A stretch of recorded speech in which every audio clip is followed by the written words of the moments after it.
Je donne la parole à Madame Geneviève Garrigos. Madame la maire, mes chers collègues, permettez-moi d'inviter à notre conseil les milliers de voix qui ont bravé leur peur et celles pour qui il est encore trop tôt pour nous dire l'innommable, pour partager leurs souffrances d'enfance violées par ceux qui auraient dû les protéger.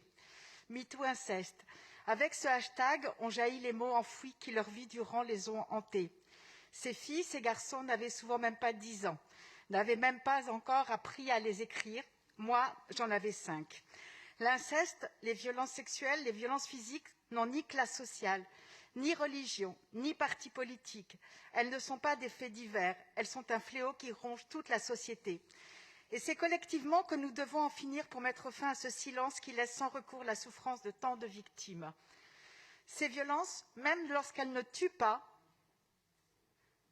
entraînent des traumatismes graves pendant des décennies et sans accompagnement, les victimes s'enferment dans un cycle de violence. Dépression, tendances suicidaires, autodestructrices, addiction, échecs dans tous les domaines de la vie.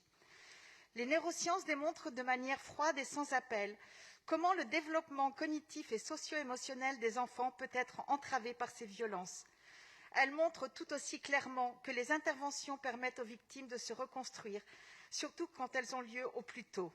Il n'y a aucune fatalité, mais il y a une réalité. Et cette réalité exige que nous soyons à la hauteur de l'immense enjeu que représente la prévention des violences envers les enfants, ainsi que l'accompagnement de la parole des victimes et les soins psychosociaux que l'on peut leur apporter.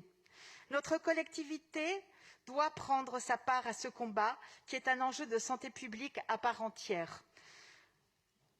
Madame Versini, chère Dominique, je connais votre engagement depuis de nombreuses années pour lutter contre ces violences et contre les souffrances des enfants pour leurs droits. En novembre dernier, vous nous avez annoncé la préparation d'un plan de lutte contre les violences faites aux enfants qui devrait nous être présenté au premier trimestre 2021. Avec Hélène Bidard, le 25 novembre, Journée internationale de lutte contre les violences faites aux femmes, vous avez consacré la journée interprofessionnelle de l'Observatoire parisien des violences faites aux femmes à la question des violences patriarcales sur les enfants et les jeunes, pour aider à briser le cercle infernal des violences qui prospèrent à l'âge adulte sur le terreau de celles connues dans l'enfance.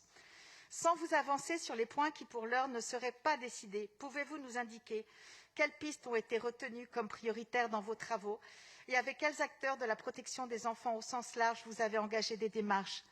Avez-vous pu recueillir l'expression des premiers concernés autour de leurs besoins et attentes, notamment s'agissant de la sensibilisation et de la prévention des violences, de l'accueil de la parole des enfants victimes et témoins des services et soins prodigués dans le cadre de la protection de l'enfance et au-delà pour permettre leur reconstruction?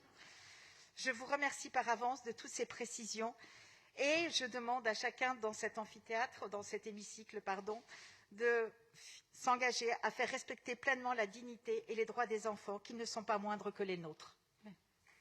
Merci beaucoup.